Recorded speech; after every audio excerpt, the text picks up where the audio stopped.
Hello dear students, welcome back to the class. In the last class we discussed about fossil fuels, exhaustible natural resources and inexhaustible natural resources, isn't it?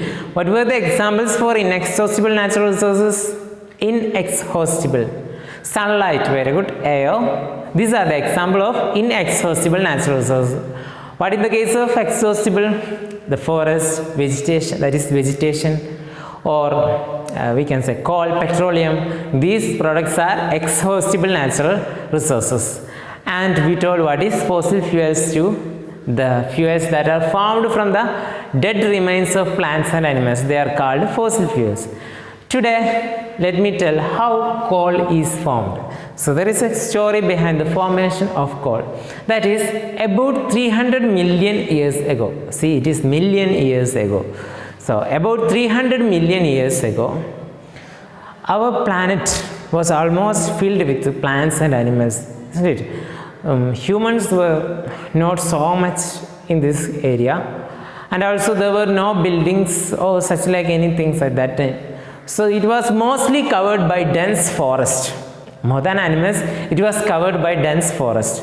So what happens, after a long year of flooding and other natural calamities like earthquake, flooding, or something happens. You know what happens in Kavalappara last year?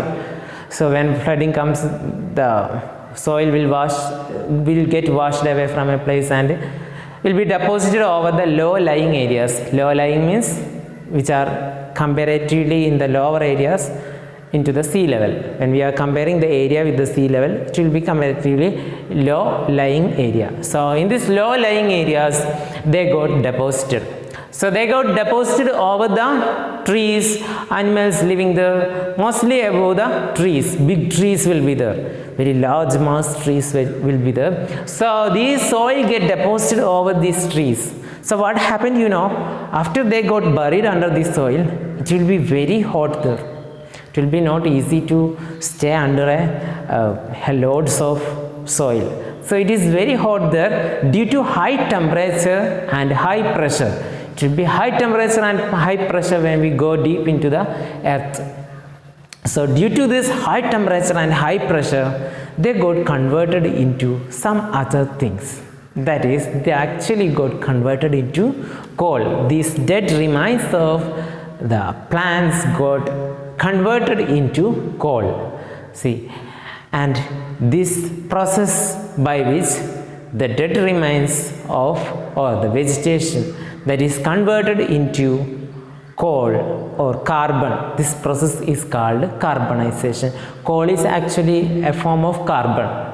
You know what is carbon? The thing in printing the textbook, you can see the letters that we printed in textbook, that is due to the carbon. With the help of carbon we are printing that.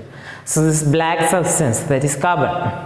So the formation of carbon from the dead remains of vegetation, this process is called carbonization. Therefore the formation of coal is by the process of carbonization. And see, this coal is used for many purposes. Mostly at that time we used this coal, or the earlier times we used this coal as a fuel in homes. Nowadays we are using some other things. Natural gas we are using mostly in our homes, or we are using electrical equipments instead of this gas also. So these are the substitutes for coal. At that time we used it for fuel in railways. That is in the railway transport. We mainly used coal at that time. And then it is used for many other purposes also, that is converted into tar form, and it is used for the making of the roads. In this area also we use coal. So there are many uses for the coal based on the products we get from the coal.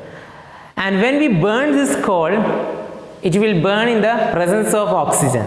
They produce carbon dioxide. It produces carbon dioxide. See, and this coal have some more products from it.